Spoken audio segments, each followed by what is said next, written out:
Aujourd'hui, je vous emmène avec moi en visite chez un vigneron. Il fait partie de ceux qui m'ont beaucoup marqué par ses vins surtout. Je le connais encore assez peu, on va se rendre chez lui, on va déguster, on va découvrir un petit peu le domaine. Ça va être extraordinaire, c'est un très très grand vigneron qui fait de très grands vins nature. Quoi dire de plus? C'est parti! Et on arrive chez ce vigneron en question. Allez, venez avec moi. Bienvenue.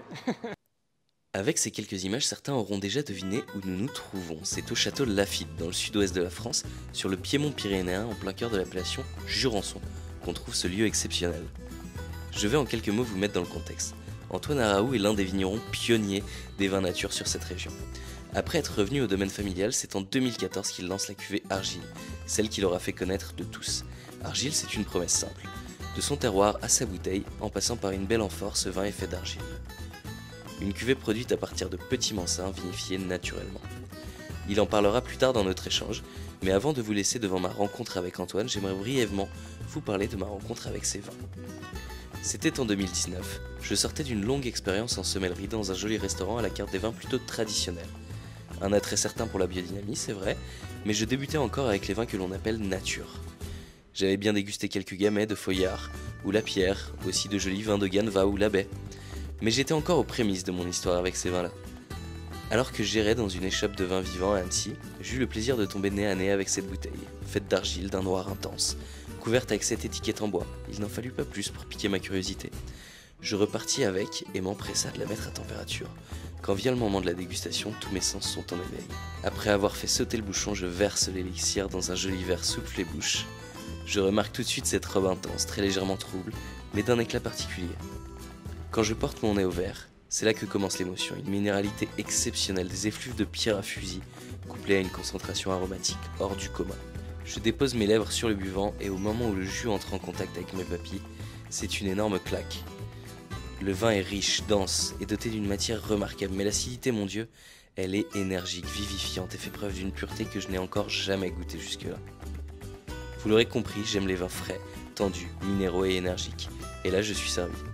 Cette dégustation m'a beaucoup marqué et a signé un tournant dans mon approche du vin. C'est pour cela que dès lors, je commencerai à rechercher cette pureté et cette signature de lieu dans tous les vins que je dégusterai. À ce stade de la vidéo, vous aurez déjà peut-être remarqué sur les images qu'il sont passées quelque chose de surprenant qu'on ne voit que rarement dans un domaine viticole. On en parlera à la fin de l'entretien avec Antoine, alors restez jusqu'au bout. Et si vous savez de quoi je parle, dites-le moi en commentaire. Allez, c'est parti.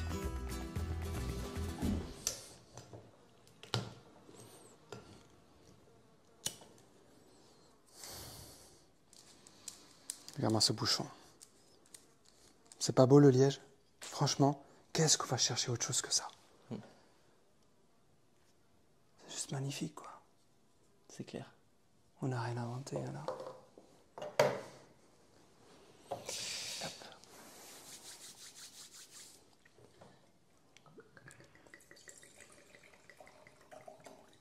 Bon, normalement, c'est pour les grandes tablées, là. À deux, t'abuses un peu, hein. On va devoir travailler un petit peu. 1 litre. Oui. Un petit peu à l'image de Argile qu'on a goûté tout à l'heure hors caméra. Un petit peu aussi sur ce côté un peu plus réducteur. Il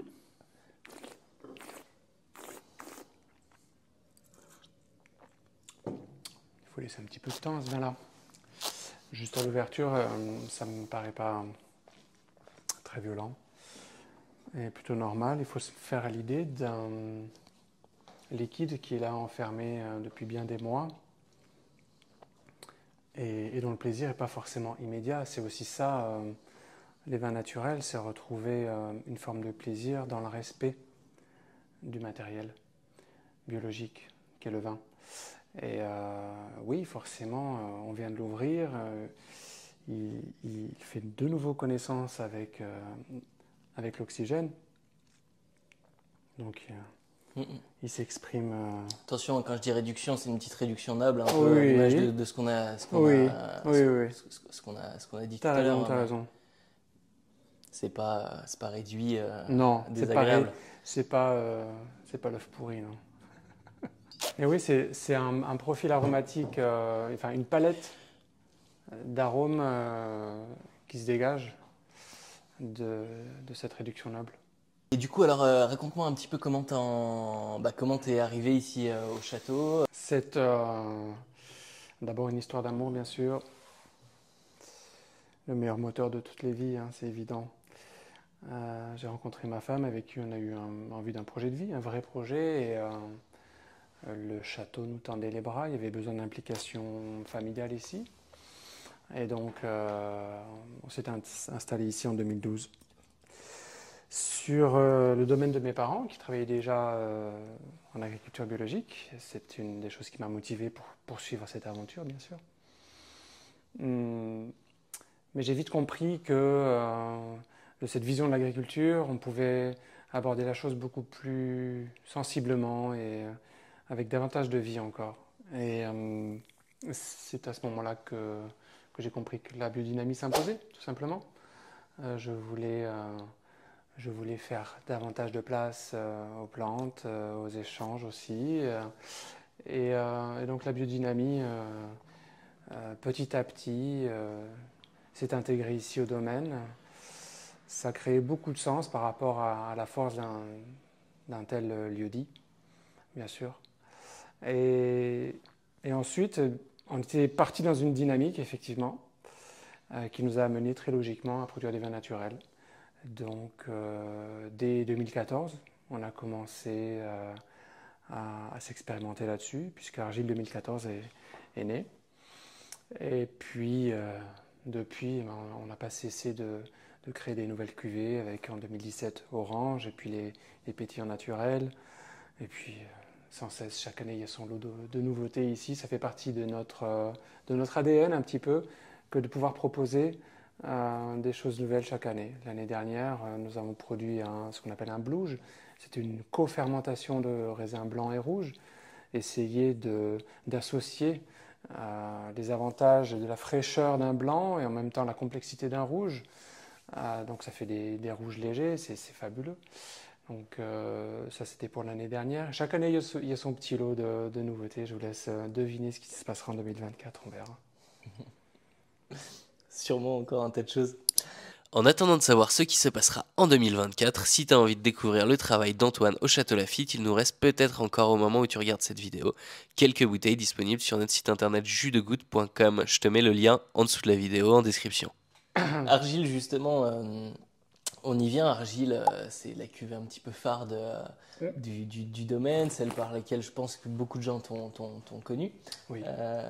Est-ce que tu peux expliquer un peu le cheminement, comment t'en es arrivé là, comment t'as eu cette idée de, premièrement, l'idée de la continuité de l'argile, et puis donc la bouteille, l'étiquette, etc. Le premier questionnement d'Argile, il répondait justement à mon interrogation par rapport à un vignoble bio. Comment est-ce qu'on pouvait aborder la chose de façon encore plus sensible? Et ma réponse a été vraiment de me rapporter à des choses beaucoup plus essentielles, beaucoup plus brutes, et de revenir à une matière première qui était celle de notre terroir, l'argile. Et donc j'ai voulu poursuivre cette très belle relation qui existe ici entre le vin et l'argile, à travers un conditionnement un peu particulier, à travers une amphore. Et un peu par jusqu'au boutisme, parce que c'est un trait caractéristique de notre famille. Un peu par jusqu'au boutisme, j'ai voulu le mettre en bouteille, dans une bouteille en terre cuite elle aussi. Donc c'était en fait la volonté farouche de revenir à quelque chose d'essentiel, à un élément très brut. Et c'est pour moi, les vins naturels, on pourrait aussi les appeler vins bruts parfois, parce qu'on revient vraiment à quelque chose de très primaire, pour pas dire primate parfois. C'est vraiment le côté très basique, voilà, plutôt. Très basique de la chose, ce qui n'empêche qu'on peut faire des vins très fins avec cette conviction-là. Basique ne peut pas, c'est pas péjoratif à mes yeux, au contraire, c'est élémentaire. On peut vraiment laisser s'exprimer un terroir de la façon la plus pure si on élimine beaucoup de choses, à commencer par les produits œnologiques et bien sûr à commencer par le travail d'une vigne particulièrement saine. T'es arrivé tout de suite au vin nature. Qu'est-ce qui t'a emmené? Est-ce que tu as eu des expériences avant le Château Lafite ici qui t'ont amené à vinifier naturellement et à cette dynamique-là? Euh, Effectivement, c'est une approche évolutive. Euh, D'abord, je voudrais souligner que il ne faut pas opposer les vins bio à la biodynamie puis au vin naturel. Souvent, on a la facilité de penser que on est dans un type de vin, on les étiquette très facilement comme ça. Il ne faut pas les opposer entre eux. Ces trois visions-là sont amplement complémentaires. C'est vraiment, il ne peut pas y avoir de biodynamie sans bio. Et je dirais même qu'il ne peut pas y avoir de vin naturel sans biodynamie. Mais en tout cas, c'est ce qu'on fait ici. C'est effectivement grâce à la bio qu'on a pu aborder la biodynamie et c'est grâce à la biodynamie qu'on a pu aborder les vins naturels. Tout est une question d'évolution dans le temps, d'où est-ce qu'on se positionne dans une chronologie et quelle est la dynamique du lieu-dit, parce que je suis attaché à cette notion. Pas forcément celle de domaine, encore moins d'appellation. Mais quelle est la dynamique du lieu-dit? Où est-ce qu'il en est par rapport à cette aventure? Est-ce qu'il y est ouvert? Et moi, mon parcours, il était un peu tracé vers ça. C'était évident que c'était beaucoup plus facile pour moi d'aborder ce type de vin-là parce que je suis un néo-vigneron, que j'ai pas forcément le poids de plusieurs générations derrière moi qui ont vinifié et j'ai pu aborder mon métier de façon tout à fait libre. Et c'est aussi un autre qualificatif pour les vins naturels, on les appelle parfois les vins libres. Et c'est vrai que cette liberté que j'ai eue de vinifier, je l'ai rendue au vin, tout simplement. Donc ça a été très initiatique pour moi, ça a été une découverte, une aventure assez extraordinaire, mais que j'avais envie, mais que je n'ai pas forcément voulu, quoi. Ça a été quelque chose de très logique et qui est dû à cette liberté, qui est dû aussi un peu à mon histoire. J'ai longtemps vécu en Espagne, et notamment en Catalogne, où il y a une constellation de vignerons absolument incroyable qui m'influence encore aujourd'hui énormément. J'ai des cuvées particulièrement méditerranéennes aussi dans ma gamme. Je suis toujours très très inspiré par ce qui se fait là-bas. C'est assez extraordinaire, historiquement même, puisque pendant le Moyen-Âge, il y a eu des très beaux échanges. On a un patrimoine géographique commun que sont les Pyrénées. Et on a un certain art de vivre, une grande culture, parfois très liée à une certaine tradition. Moi, je me sens très catalan. J'y ai vécu et j'ai des très bons amis en Catalogne, et dont certains vignerons. Je suis très sensible à son évolution. L'histoire récente de la viticulture catalane est magnifique, puisque enfin, ils se sont réappropriés leur cépage, leur savoir-faire, leur façon de vinifier, comme faisaient les anciens. Parce que pendant pas mal de décennies, il y avait un certain complexe de la viticulture catalane vis-à-vis de l'œnologie française. Et ils ont importé énormément de cépages français et de savoir-faire aussi, de façon de vinifier à la française. Et aujourd'hui, la nouvelle génération de vignerons, elle s'est complètement déculpabilisée par rapport à tout ça. Ils redécouvrent leur propre vin, leur propre cépage et leur façon de faire. Et aujourd'hui, c'est l'inverse qui se passe, c'est qu'on apprend, nous, Français, vignerons français, on apprend énormément de la Catalogne. Et c'est un courant qui est chez moi très, très exprimé. Ouais. On va parler du Mansin, forcément. On ne peut pas être au Château Lafite et ne pas parler des Mansins, les deux. Ouais. Le petit qui te sert à faire argile et orange. Ouais. Et le gros que tu as un petit peu dans d'autres cuvées, notamment celle qu'on est en train de goûter à l'invité. Qu'est-ce que tu penses du Mansin? Est-ce que tu peux me donner déjà un petit peu les différences entre petit et gros? Parce que je sais que pour nous, dégustateurs, c'est souvent un petit peu flou la différence entre ces cépages-là. Il faut d'abord comprendre d'un point de vue ampélographique que le petit Mansin est très primaire. C'est un des premiers cépages à être vinifié. Il est très très ancien. Il aurait même donné naissance aux Savagniens qui lui-même, ensuite, aurait donné naissance au gourmand sain. Il y a une lignée comme ça, comme quoi les échanges entre différentes régions du monde, c'est vraiment pas nouveau. L'ampélographie est très riche en ce sens.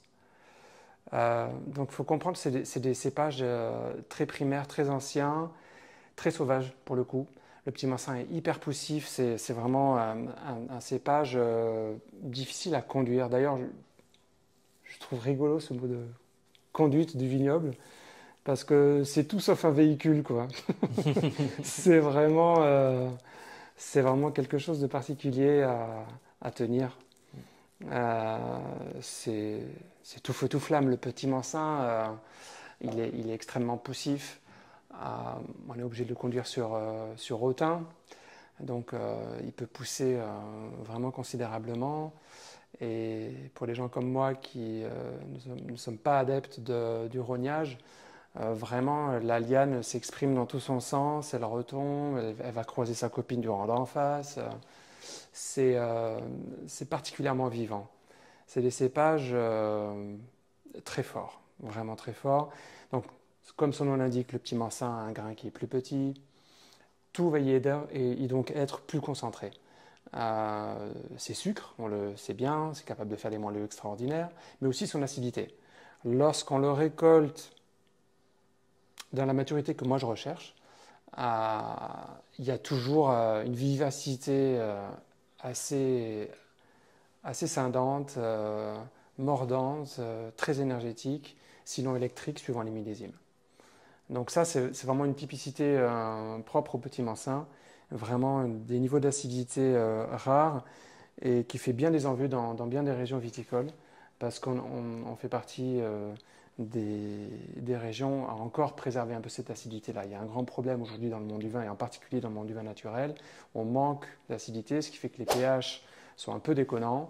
Les pH, aujourd'hui, avec les millésimes solaires qu'on a, rendent les déviations naturelles du vin possibles. Et c'est vraiment très compliqué d'arriver à vinifier proprement sans cette acidité-là. Donc aujourd'hui, on a une chance extraordinaire de pouvoir vinifier sainement, sans aucun produit, sans sulfite, grâce à ces niveaux d'acidité. Bah, c'est vraiment ça qui me conforte dans ma vision des vins, et c'est une chance. Notamment les souris. Quand tu parles de pH, de déviation aromatique, tu penses aux De souris. souris, mais et de toute autre déviation microbiologique qu'il peut y avoir dans le vin. Lorsque on a un vin qui ne termine pas sa fermentation à l'hiver et sur lequel on compte au printemps prochain pour repartir en fermentation, donc quand il reste des sucres dans un vin, ben là il peut se passer tout un tas de choses dans la vie du vin. Effectivement, les souris se développent à ce moment-là, mais aussi tout ce qui est brette, tout ce qui est levurien et bactériologique est indésirable dans le vin. C'est vraiment un très gros risque. Lorsqu'on a davantage d'acidité, on a davantage de tenue, on a un vin qui est plus net, plus droit, plus franc, et effectivement, les déviations seront moins possibles. Ok. Du coup, est-ce que tu mettrais le lait Mansin, le petit ou le gros ou lait Mansin parmi les plus grands cépages du monde? Sans être chauvin, bien entendu. Quelle question! Bien sûr, c'est une évidence et je ne suis pas le seul à le comprendre. Je te répondrai oui par chauvinisme, effectivement. J'y suis très attaché, je suis né ici comme ces cépages. Mais la curiosité, c'est de s'apercevoir que tous les ans, j'ai un bon nombre de vignerons du monde entier qui viennent pour mieux connaître les Mansins et leur vinification naturelle. Et vous allez voir que d'ici quelques années, vous allez voir des cuvées de petits Mansins naître en Etna et ailleurs, parce qu'effectivement, on a des caractéristiques propres pour en faire des vins naturels. Et ça va se développer, c'est évident. Jusqu'à l'heure d'aujourd'hui, c'est quelque chose qui est... ces cépages-là sont restés très anecdotiques parce que peu productifs, en fait. Leur rendement, c'est vrai qu'ils ne sont pas extraordinaires. Surtout de la façon dont nous, on les travaille, c'est pas poussif à ce niveau-là, c'est vraiment très correct. On en obtient quand même 25, les bonnes années 30 hectos de hectares pour le gros Mansin. Oui, euh, ça reste des rendements corrects, hein. Moi, j'y trouve mon équilibre avec ça. Mm. Euh, mais comme c'est assez peu productif, ça n'a pas vraiment intéressé l'industrie du vin. Et qui n'intéresse pas l'industrie du vin, n'intéresse pas le vin. Ça a été très vrai, mais c'est moins le cas aujourd'hui. Ouais. Et aujourd'hui, les petits artisans du vin que nous sommes sont de plus en plus intéressés par ces caractéristiques-là. Donc c'est sûr qu'on va voir ça se développer. Ouais. En parlant de cépages, je vais te poser une question un peu difficile maintenant. Est-ce que tu serais capable de me faire un top 3 de tes cépages préférés en blanc et puis après en rouge? Chenin, Savagnin, Petit Mansin. Hmm. Vous avez de suite compris ce qui me plaisait, quoi. C'est sûr. Bon, on est beaucoup comme ça, je crois. J'aime l'électricité dans le vin, c'est un défaut. J'aime les vins électriques, ça me dynamise, ça me vivifie, ça me rend encore plus vivant, ouais, c'est vrai. Ouais. C'est ça que je recherche dans un vin, c'est clair. Dans un vin blanc. Ouais. Et en rouge? En rouge, ouais, ça va être un peu classique, mais le Gamay a toujours une grande partie dans mon cœur. Mhm. Qu'est-ce qu'on pourrait citer d'autre? En rouge, c'est encore plus intéressant puisque tu t'en fais pas ou peu. Non. Le Fer Sarvadou, dont j'ai la chance de pouvoir toucher quelques grappes. Est très sympathique. Et le Mansin Noir parce que ça m'intrigue. Et que j'aimerais bien creuser dans sa voie. Ok. Mm. Mansin Noir, tu vois, j'ai jamais goûté Mm. quoi que ce soit à partir de Non, Mansin. c'est en plein développement, dans une vision un peu plus industrielle et qui me dérange. Mm. Il faudrait voir ce qu'en fait un vrai artisan du vin.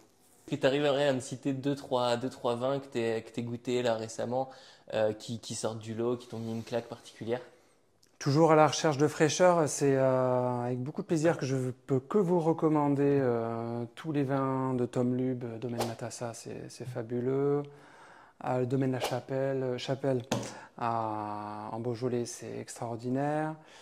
Et puis, c'est un très bon ami, ce qui fait fabuleux aussi. Sébastien Fézès, domaine Jean Daugé, c'est extraordinaire, allez-y. J'ai vu récemment aussi sous un de tes posts Instagram, j'ai cru comprendre un désamour pour le mouvement vin sans alcool. Qu'est-ce que tu pourrais m'en dire? Oui, moi je trouve que c'est un courant un peu ridicule. C'est un des derniers sursauts des vins industriels. C'est vraiment une aberration par rapport à ce qui est en train de se passer. C'est-à-dire que c'est le dernier contresens de l'histoire du vin. Les vins sans alcool, enfin je veux dire, ouais, c'est une aberration. C'est le vin sans alcool, c'est plus du vin, ou alors c'est plus de l'alcool, je sais pas, mais c'est pas. Pour moi, c'est pas digne d'être prénommé vin. Et effectivement, si c'est moins d'alcool que l'on recherche, il y a des boissons qui existent. Moi, je l'appelle Binotte. C'est effectivement le nom béarnais de cette boisson, qui est en fait issue de marc de raisin et d'eau, ce qui permet d'alléger considérablement la chose. En fait, l'eau, elle vient essuyer les derniers grammes de sucre et les derniers tanins du marc.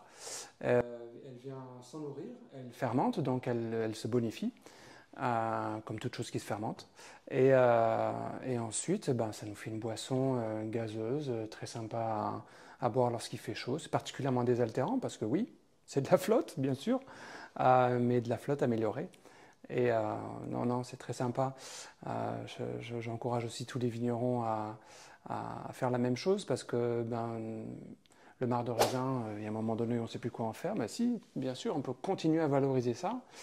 C'est notre travail. Des fois, c'est vraiment un matériel qui est magnifique, qu'on n'a pas envie de jeter, ni d'envoyer à la distillerie. Donc, la plus belle façon de le valoriser, de continuer à la valoriser, c'est d'en faire du Binotte.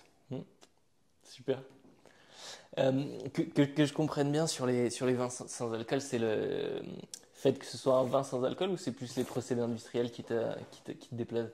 Oui, effectivement, c'est le procédé qui me déplaît. Si demain on avait la solution pour faire un vin sans alcool de manière naturelle, ça te parlerait ou Oui, on pourrait appeler ça du jus de raisin peut-être. Très bien, ça répond bien à la question. En parlant de procédés industriels, moi je prends souvent en position sur mes réseaux pour les vins nature et entre guillemets contre les vins conventionnels, bien que ce ne soit pas vraiment ma volonté d'opposer une chose et l'autre. C'est des propos qui peuvent être un peu clivants, donc j'ai Ouais, souvent je des comprends. retours un petit peu négatifs par rapport Ouais, à ça. bien sûr. Est-ce que vraiment c'est deux mondes qui doivent s'opposer? Est-ce que les vins conventionnels et les vins nature vont... Est-ce qu'un jour on arrivera à se parler, à communiquer entre nous, ou est-ce que c'est fait pour rester dans l'opposition comme c'est juste? Non, probablement pas. D'ailleurs, le meilleur exemple de cette réunion possible, bah, c'est les cartes des vins dans les très très grands restaurants. Mhm. Il y a la place pour tout le monde et ils sont souvent à côté. J'ose même penser qu'il y a certains grands vins euh, qui doivent se vinifier beaucoup plus naturellement qu'on ne le pense. Euh, pour être si grands, pour être euh, à ce point-là de la sensibilité de la dégustation, il y a forcément une approche qui quelque part est naturelle. Elle n'est peut-être pas sur toute la lignée, mais je pense qu'il y a pas mal de grands vins, c'est une ancienne expression, euh, qui ne le disent pas, mais qui sont faits à partir de principes biodynamiques aussi. Mhm. Ils ne veulent pas se rabaisser à ça, parce que ça détériorerait un petit peu leur image de marque. Mais je pense que si c'est pas... je pense qu'il y en a de plus en plus, des vins qui sont faits comme ça et, oui, et qui ont déjà été faits comme ça, bien sûr. Je suis complètement d'accord avec toi Ouais. sur ce point. J'ai l'intime conviction que tous les grands vins, et on ne peut pas s'opposer au fait que certaines grandes étiquettes soient des grands vins d'émotion. Mm. Et selon moi, tous les grands vins d'émotion Mm. sont faits à partir de levures indigènes Mhm. et en vinification plus ou moins naturelle. Mhm. Il peut y avoir effectivement un sulfitage qui intervient, Mhm. mais c'est vrai que entre un sulfitage et tous les additifs tolérés dans le vin conventionnel, Mm. il y a quand même une marge qui est assez importante. Ouais. C'est ça aussi, je pense que les gens visualisent pas forcément, le consommateur lambda de vin ne visualise pas forcément tout ce qui est toléré comme additif dans sa bouteille, quoi. Non, c'est considérable. C'est considérable, mais ça ne veut pas dire que le vigneron va tous l'utiliser, heureusement. Mhm.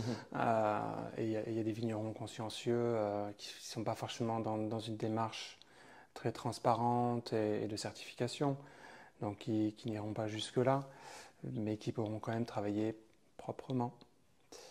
Après, bien sûr, ça a ses limites et je comprends qu'aujourd'hui, il y a un besoin de transparence par rapport à tout ça. L'étiquetage va très bientôt évoluer. C'est une bonne chose quand même. Mm. Aujourd'hui, je pense qu'on a le droit de savoir. Donc c'est bien que on verra peut-être bien que ces grands vins-là sont effectivement bien traités ou pas. Ou pas. Peut-être qu'on se trompe. Mm. Peut-être que c'est simplement les terroirs, les lieux-dits dont tu parles qui Eh, font tout ouais, bien sûr. et finalement, Ouais. même maltraités, arrivent à avoir des bons rendus. Ah ouais.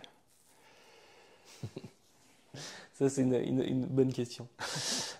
On verra si on a la réponse un jour. On se goûte. Ça va. Ouais, carrément, avec Ouais. plaisir. Je vais chercher ça.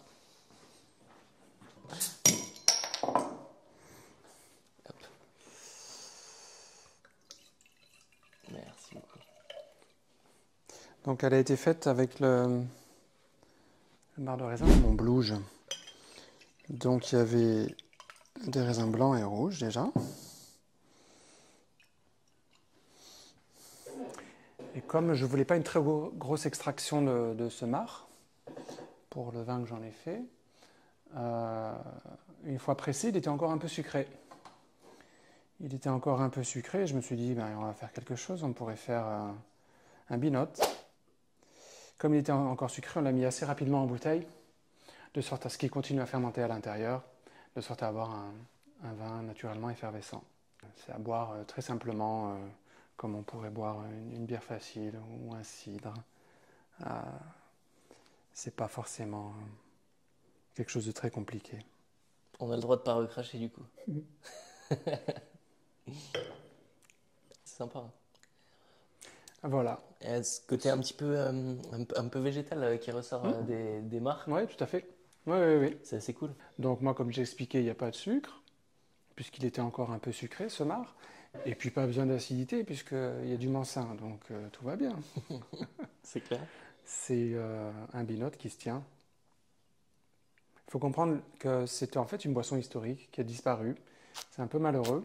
On l'a interdite à une époque où on était, tiens, un peu comme aujourd'hui, en surproduction de vin. Et il fallait supprimer ce genre de boissons qui étaient en fait des boissons faites par les ouvriers viticoles qui récupéraient le marc de raisin et qui rajoutaient simplement de l'eau pour leur propre consommation. C'était souvent moins élevé en alcool, toujours moins élevé en alcool que le vin, et donc ils pouvaient en boire des litres par jour. Et puis c'était souvent meilleur que l'eau puisqu'elle avait fermenté justement. La fermentation a ce côté un peu magique, elle va nettoyer un peu les liquides, quoi. Et donc c'était bien souvent meilleur que l'eau qu'ils pouvaient boire. Donc ils en buvaient pas mal. Mais c'était devenu un peu trop concurrentiel à une époque un peu de crise. Et les autorités ne voulaient plus voir ce genre de boisson. Il y avait aussi à peu près à la même époque l'arrivée de beaucoup de vins venant d'Algérie, etc. Donc c'était vraiment un moment de crise pour tous les bassins viticoles français. On l'a interdit. On nous interdit de l'appeler tel quel d'ailleurs, hein, du nom dont on ne peut pas parler. On l'a interdit et l'interdiction est devenue tellement forte que le mot est devenu péjoratif dans le sens commun d'un langage. Aujourd'hui, une piquette, c'est un vin, un vin de mauvais goût, un mauvais vin.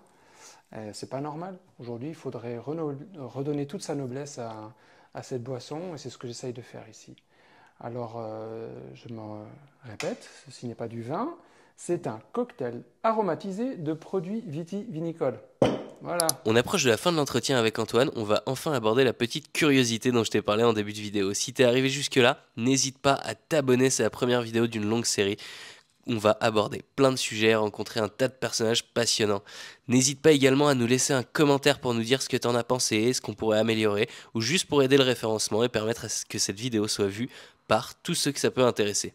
Allez, je te laisse avec la fin de la vidéo. Il y a quand même une chose que tu fais ici et qu'on voit très très peu ailleurs, qui m'intéresse un petit peu, c'est le travail sur les dames jeunes. Ah, tiens.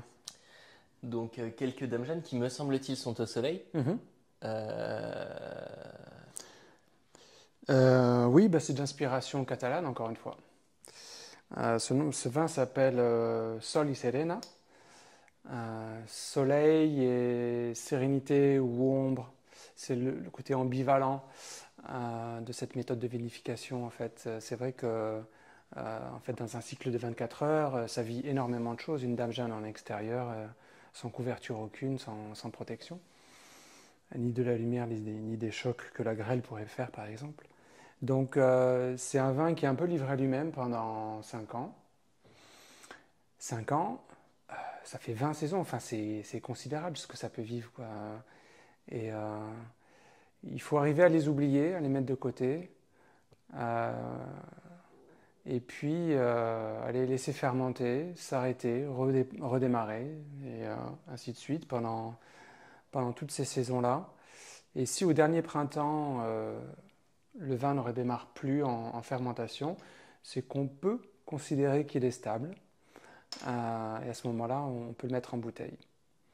Donc ça fait des vins très typés, ça fait des vins forcément un peu profil vin cuit. Je ne sais pas si tu as eu la chance de goûter ça. Les vins cuits, oui, il y a ce côté très, très chaleureux. C'est de type plutôt oxydatif. Et le but, c'est de faire en fait un moelleux, un vin sucré, sans avoir à le muter au SO2. C'est toujours un peu la même optique de mon côté, le même défi que je me lance, le summum, vraiment. Et je ne suis pas le seul vigneron à être à la recherche de ça. c'est d'arriver à faire des moelleux sans SO2. Et c'est possible à travers cette méthode. C'est un petit peu aléatoire, tous les millésimes ne se ressemblent pas forcément, mais tous les millésimes ne marchent pas non plus. Des fois, il faut attendre vraiment très très longtemps. Donc, c'est une curiosité, une curiosité qui m'anime, et c'est pas la seule ici au domaine. Quand on s'appelle Lafite et qu'on fait des vins nature, il y a de quoi être curieux, quoi. C'est sûr, c'est sûr. Je me permets, je t'en reprends un petit peu. C'est bon, hein, ça fait du bien. C'est Hein, excellent, c'est rafraîchissant. avec la journée qu'on a. Merci beaucoup. 4 degrés 8. Ouais, c'est comme ça fait penser à des petites bières un peu sour, un peu fermentation spontanée sur les bières. C'est vrai. Mais en plus léger, parce que sur les spontanés, t'as quand même aussi beaucoup de vol et beaucoup beaucoup de choses qui se passent, donc souvent tu as quand même de la complexité aromatique. Là, le fait que tu aies moins de complexité aromatique, ça en fait quelque chose de très très cool. Ouais. Petite boisson comme ça, petite boisson rafraîchissante d'été, tout à fait, ouais. À déguster à l'ombre d'un arbre, comme ce beau couple qui est ici. C'était vraiment un plaisir de pouvoir échanger avec toi. Plaisir partagé, t'inquiète.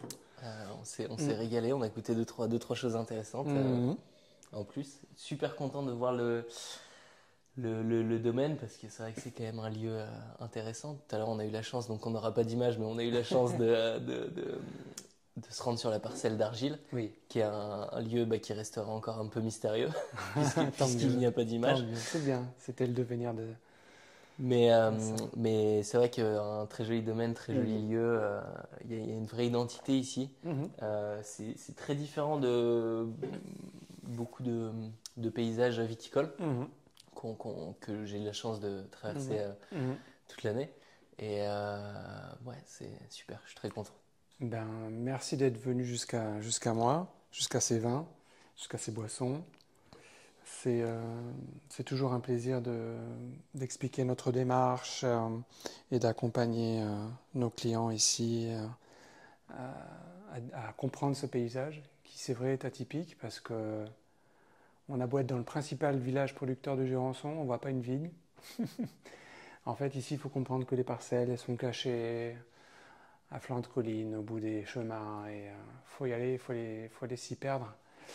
Et c'est des toutes petites parcelles en général qui sont magnifiques et qui décèlent de jolis trésors une fois en bouteille, bien sûr. C'est clair. Merci et santé. Santé.